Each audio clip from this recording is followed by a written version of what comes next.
to the very first episode of the Champions Standard podcast. My name is Jay Bowles, and I'm a Division I sprinter here at Tarnue University, and this podcast is all about giving you a behind-the-scenes look at the journeys of current and former college athletes, and we'll dive into their stories, the highs, the lows, the lessons learned, and what it really takes to compete at this level. As athletes, we all know there's more to the game than what people see on race day or game day. The grind, the setbacks, the sacrifices. This is where we talk about it all. My goal is to bring you real conversations with athletes that have been through it. So whether you're a current athlete, a former athlete, or just someone who loves sports, you're in the right place. For our first episode, I'm kicking off things with a great start. Tarnue David. He is a collegiate sprinter at Concordia University in St. Paul, Minnesota, and a very prominent name in the track and field community on social media. Not only is he fast on the track, but he has also got a big following on social media where he shares his journey as an athlete. In our conversation, we talk about his path in his sport, how he balances training and content creation, and what it really takes to compete at the next level. Without further ado, I bring you the conversation with Tarnue David. Man, I appreciate you coming on the podcast. I know you got a lot of stuff going on in your life. Welcome in. Of course, bro. I appreciate you for having me. Yes, sir. Just catch us up on your life. What's been going on with you lately? I'm in school, thankfully. Or I'm still in school, thankfully. There's a point in time where that was, I wasn't sure if that was a possibility, so I'm grateful for everyone who was able to help make that possible. Class has been going well. I think midterms are coming up soon, so things are looking good in that area. Training has been going well, even though I'm not in the position to compete. I still feel good. Body feels good. Everything else that I'm taking care of on the sideline in terms of like my brand, my businesses, those are going smooth as well, like content and all that. Everything's cool by the grace of God. That's solid. So let's just take it back. Let's see, like when did you first get into track? Like, was it high school, middle school? When was that for you? Track. Ironically, like track has been like a lingering theme in my life. Like, I think the first time I did anything track related was 5th grade, and we had a kind of like a district track thing, and I think I did a sprint medley. So I was a 200 guy in the 1-1-2. And in middle school, I couldn't do soccer, so my buddy, he was like, "Oh yeah, let's do track." I was like, "What is track?" And I was so like rolled in middle school with track, like I had to go to hurdles because that was like the only thing that I felt. I almost became a distance runner, but that was the only thing like I felt like I could like fit in and do something. And then when I got to high school, yeah, the hurdles got higher, so I said nah. So I started trying to focus on the sprints, but I was just so rolled. Like the girls were faster than me my freshman year. And then sophomore year, that's when I realized like, oh, you could go to college for this, like, because I wanted to get faster. I was researching how to get faster, which I'm pretty sure everyone has done. And once I realized like there's like a science to it, I was like, wait, I'm gonna be the best at this, and I'm gonna go to like I think I seen it was like a day in the life of a D1 track athlete or something like that. And it was this girl from Georgia. I can't remember her name, but she stopped making content, which actually upsets me because if I were able to meet her today, that would be so lit. But I was watching Masai Russell when she was at Kentucky. She did those videos, and then this other girl, she went to Georgia, UGA. But I seen that, I was like, I'm gonna do track in college. So I made it my mission since then, and and that's how we are here. That's dope. Yeah. You just talked about how you was watching the videos. Like, did you think there was like a specific moment where you were like, okay, I can start doing something, like I can take track and make it part of my life? I actually remember this like very, very vaguely, like, or not vaguely, very sharply. Like, it was because I used to stay after school to go to my weight room because they had I used to lift on my own because I was like trying to get ready for the track season. So it was around like November, December, October of like 2019, like fall going into winter. And I was on the after school bus riding home, and I had just watched a video from the girl from Georgia. It's like day in the life of a D1 athlete. And I went from watching that video to like watching another video where it's like here's like a structured program to get faster or something like that. I think it was Athlete X. And I watched that. I took hella screenshots of it and I was gonna make my own program. And the seeing like the passion that I had towards that, I was like, wait, like actually like I like this sport a lot. Like I'm gonna lock in with it. It was like in that moment, you know what I mean? And I kind of just realized I was like, yeah, let's do something with it. That's dope. That's dope. Throughout the process, I know track has a lot of ups and downs, obviously, myself as a sprinter as well. Was there ever a moment where you were like, I don't really know if this is for me, or you're going to step away and just dive into like content creation full time? Funny, because content came before track in my life, if that makes sense. I've always wanted to do something content created. Like when I was younger, it was like, oh, I want to be a Minecraft YouTuber. And now I'm like, oh, I want to be like a dancer like Ayo Teo. And then transferred into, I just want to figure out how best I can share my personality and stuff. But no, track, I don't think I could ever stop doing track until I get to where I want to be or need to be with track, if that makes sense. Track is an outlet. It's a way for me to get out the position that I'm in right now, like with my own family situation, whatever it is. It's a way for me to make it out in a sense. So it's like an avenue. It's not gonna be there forever, but obviously there's been times where I'm like, damn, can I really get fast? Like, oh my gosh, all these other niggas are fast as fuck. Like, can I get fast? Can I beat them? You know, there's those doubts, but I pride myself in my insane amount of self-belief and faith. So whenever those moments come, like I allow myself to feel those things, feel those feelings and get caught up in that moment of panic. I allow myself to fully lean into it. And then once it's like dies down, I get right back into what I was doing, whether it's training, whether it's getting up in the morning, whatever it is, you know. But track is going to be temporary, but I won't be done with it until I get to where I need to get with it, essentially. But no, content creation will forever be my lifelong endeavor, for as long as I can be me. Yeah. For sure. You touched on your faith a little bit. Can you explain a little bit to everyone what that means to you and how it helps you get through just your life on a daily basis? Yeah, I feel like I'm so like interconnected with the idea of like God. Like it's crazy since like I was young, there's always been this like presence. People would interpret it as like your conscience or whatever, but there's always like some sort of secondary presence that's just kind of, you know, I always felt like I had a higher sense of understanding, whether it's reality or whatever it was. And everyone in my life did a really good job of continuing to affirm this. Like everyone kept pushing me like, oh my gosh, you're gonna be something, you know, there's something special about you. And around the time I started trying to navigate my faith, everything just started to make sense. And I started to wrap my head around the idea of struggle, adversity, and faith, and how those things are very intertwined. When you look at Jesus when he was here on earth, his message was most prevalent through his struggle, which was him dying on the cross, sacrifice, you know, all those things. And so I'm a very practical person. It's very easy for someone to kind of, you know, sit behind the scenes and, you know, read the Bible verses or post them or sit deep within the theology, but it's a completely different thing when you're living it. So I feel like in my life is a constant example of the trials, tribulations, temptations, struggles of being a person and a human being, but still having that kind of tether of faith to God, if that makes sense. So just understanding kind of how that role plays within my life, it keeps me going. And also just being a person, a human being, loving, being compassionate, being understanding, being gracious. All those things intertwine into my understanding of who I am, what I do, how I do it, and very large part of what keeps me going.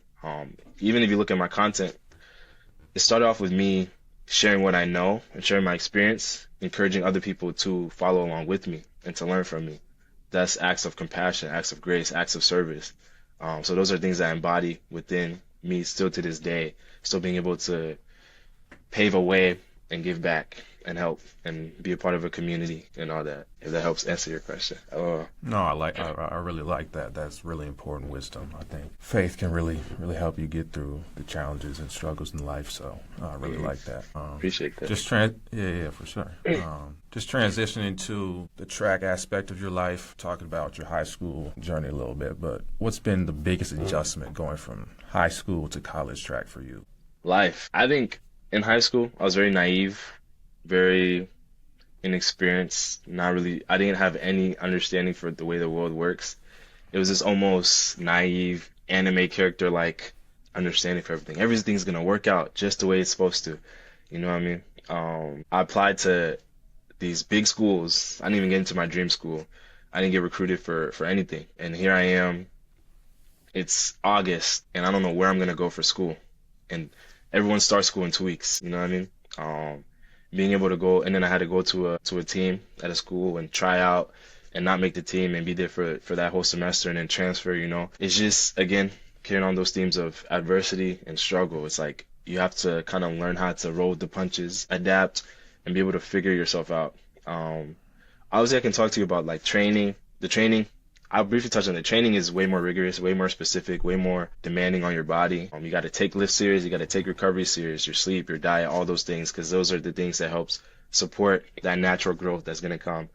I've noticed everyone, especially in our program at Concordia, everyone does really well the freshman year if they do everything right. You know what I mean?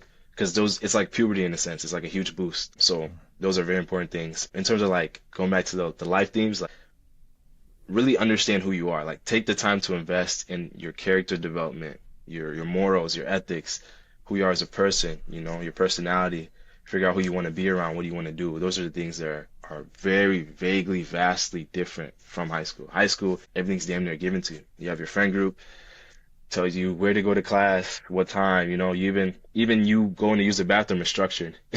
You know what I mean? You have to ask the teacher and all that. Where you navigate the hallways, but once you get to college, it's a whole different realm. You have to really hone in, use that freedom in a way that best benefits you and your development. Yeah, very, very different. Man, this girl nigga shit is very different, bro. Yeah.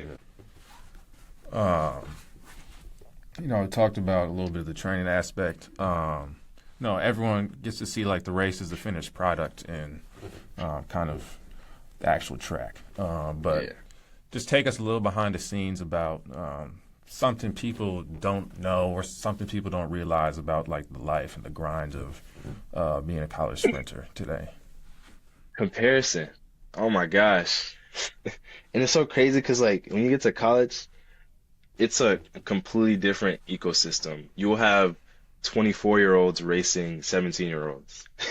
When I first got to college, I was 17 years old. Like when I tried out at my first college, I was 17 years old. And I'm trying to hit these standards that a lot of these 22, 23, 24-year-olds are hitting. You know what I mean? Everyone's journey, everyone's path is different. Everyone makes fun of like 50 years or 6 years, but sometimes that's just how it has to be. Everyone's journey is different. So just being able to separate and distinguish yourself and your performance from everyone else's, it's so hard mentally. So you really have to be able to take care of your mental and really understand who you are before you go and put yourself out there in an environment that exposes yourself. If you do wrong, you're exposed. You know what I mean? It's not like a team sport like football or basketball. You can rely on your teams. It's your own event. If you miss a step in a jump, if you don't clear a height in high jump or pole vault, if you stumble at the start of your race or at the end of your race, you're exposed, So being able to be solid in who you are, in your own development, in your own path, and control your space. I think Mr. Wanna Get Faster, he said he made a really good point. He was like he can only control everything that's in this 6 foot by 6 foot, span. His tall ass, LOL. For me, it's like 5'11" by 5'11" span. You know what I mean? You can only really control what's within that sphere. So, that's really that. That's cool. You talked about obviously there's moments where you're racing against 24, 25-year-olds, and it's just it's a different experience. But have you ever had a moment in your journey up to this point where everything just like clicked and you're like, yeah, I belong here. This is where I'm supposed to be? I've had that moment probably 3 times, and I'm a junior. It's my third year. The first time I had that moment was when I had my infamous all-star freshman season. Like the story goes, like I got rejected from my first collegiate team, transferred, and I became the fastest freshman in that conference. I think at that conference meet, no, it was when I ran sub 22.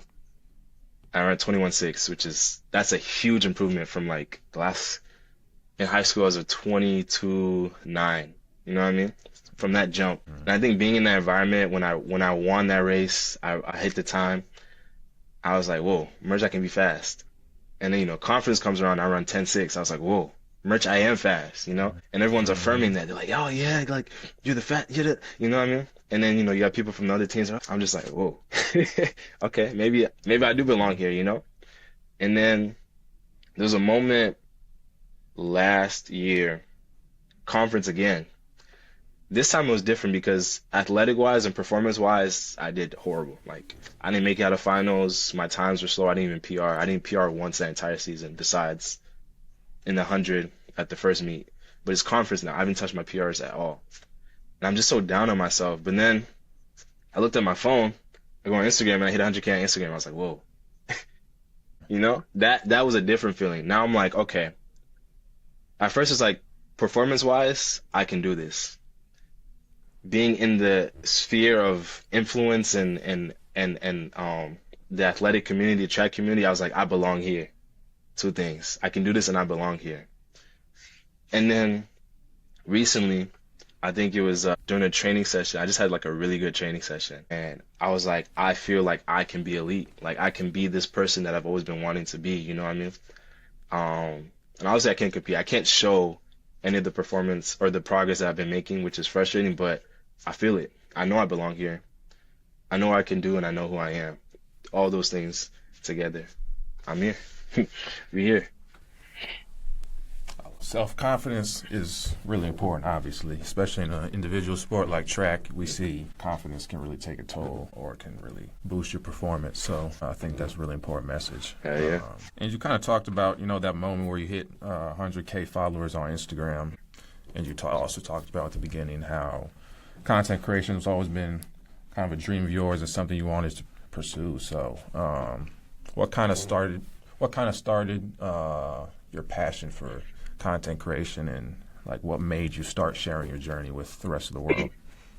Content creation, I can't tell you what it was specifically. I just loved entertainment.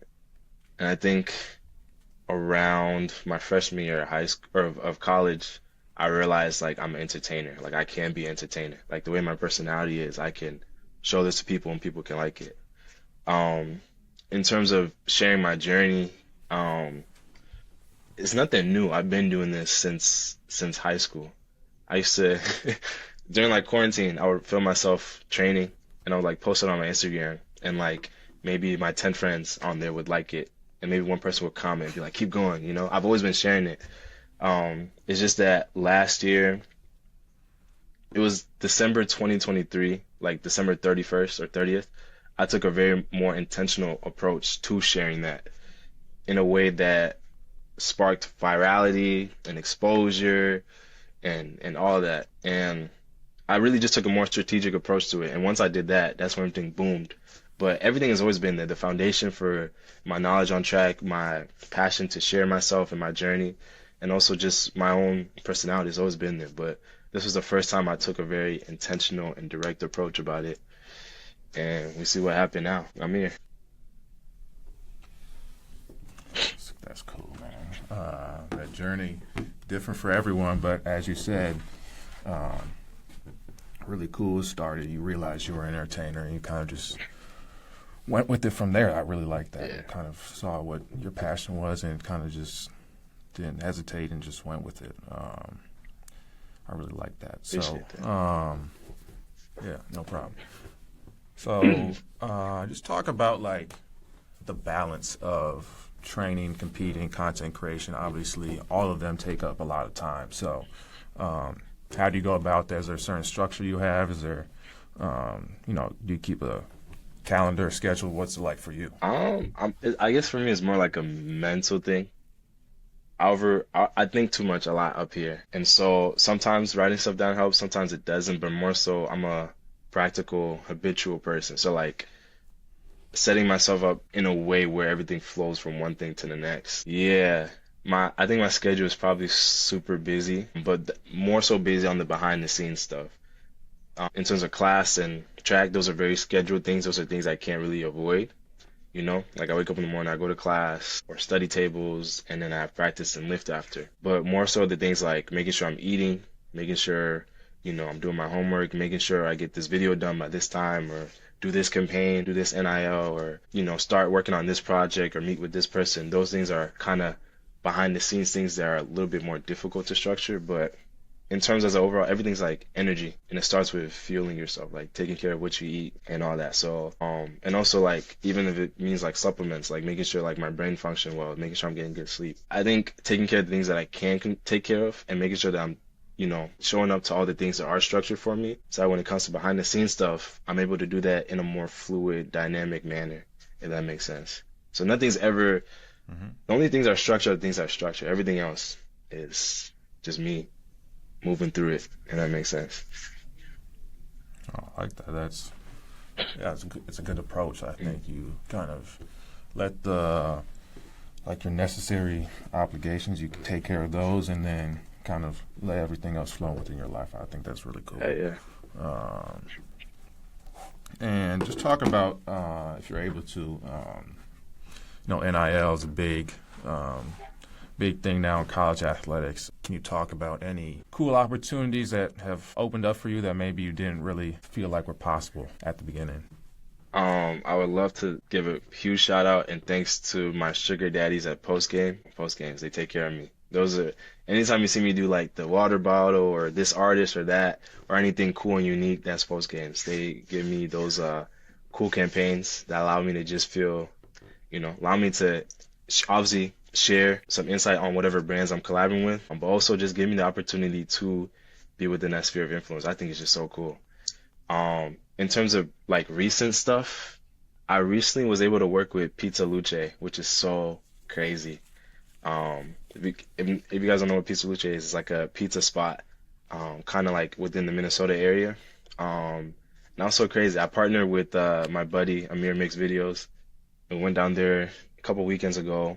And we filmed some like promotional videos, like skits, stuff like that. Super funny, super fun. Those are gonna be coming out soon. Yeah, just the opportunity was so great. I was so lit. And then I also partnered with Bubbler recently, like as a athlete ambassador or however they call it. I think that was cool. I made a video on Valentine's Day where I was giving out roses and Bubbler, and just seeing kind of Bubbler's reaction to that, their support, the love. I think that was just pretty cool. No, yeah. There are a couple more opportunities in the future that are coming. Me and my NIL agent are like working to solidify those, but no, yeah, being able to profit off of and market myself through my name, image, and likeness is such an amazing opportunity. I remember there's a point in time where I looked up, can college athletes make money off of themselves? And the answer was no. And I was like, ugh. And now it's possible. So shout out to everyone else able to make that possible, because it's lit. It's lit. Great conversation. I just have one last little section. It's going to be rapid fire questions. Bet that. I'll be quick. Okay, so number one is favorite meal. Anything with mac and cheese or rice, pasta and rice, carbs. I like that. Facts. Runners need carbs. Favorite or song you listen to before you race, if you listen to a song? I listen to hood shit. I listen to like just anything aggressive right before I race. Anything with energy. Drill, Chucky.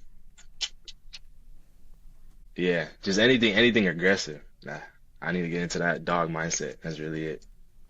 Now a couple track related ones. Indoor or outdoor? Outdoor. Indoor for the grinding mentality. Outdoor for the freeing feeling. For the literally the idea of performing. Socks or no socks? No socks. And there's benefits. I promise you, there's benefits, but no socks. Okay. Who's the fastest person you've ever trained with or raced against? I gotta shout out Jabez Reeves. Yeah. Jabez, that guy's insane. Oh my gosh. Yeah. He He runs for Team Liberia. I'm trying to catch up to him, Jabez, but I'm trying to catch up to you, bro. Please slow down, bro. Please. Oh my gosh. But yeah, I gotta give that to Jabez. Okay, and one more. Dream NIL sponsorship. Dream NIL sponsorship. Honestly, everyone says like Nike, but honestly, no. I would love to either do a sponsorship with a headphone company. Any headphone company would be lit, or something. Yeah, I think it just has to be headphones. I love music a lot, so it doesn't have to be Beats. The headphones I use is Soundcore. I love Soundcore a lot. Maybe something like Sony or Bose. Bose, yes, probably be Bose. Yes. Mm-hmm.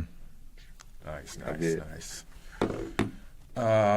It's been a dope conversation. Before we go, just let the people know what you got coming up on and off the track. Competition-wise, you won't see anything from me for a while.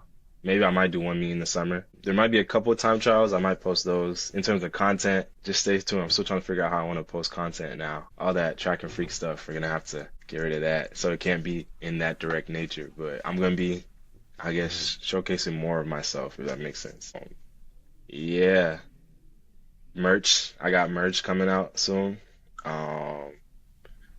Yeah. Still have the training plans. I have a bunch of training plans now. A bunch of free ones. A bunch of ones where you know, would have to pay for and stuff like that. So there's that. But yeah, everything always helpful. It's always for your benefit, for everyone's benefit. So yeah, just a bunch of resources to help you guys get faster and to continue to be part of the Limitless community. So yeah, that's that. All right, before we go, where can people follow you and just keep up with everything you're doing? Instagram, Tarnue_David, TARNUE_David. On TikTok, Tarnue D, so it's like Tarnued, LO. And then on YouTube, I have Tarnue D, like Tarnue space D with a dot. Yeah, but I mostly post on Instagram though. That's where the community be at. Fire. Heck yeah.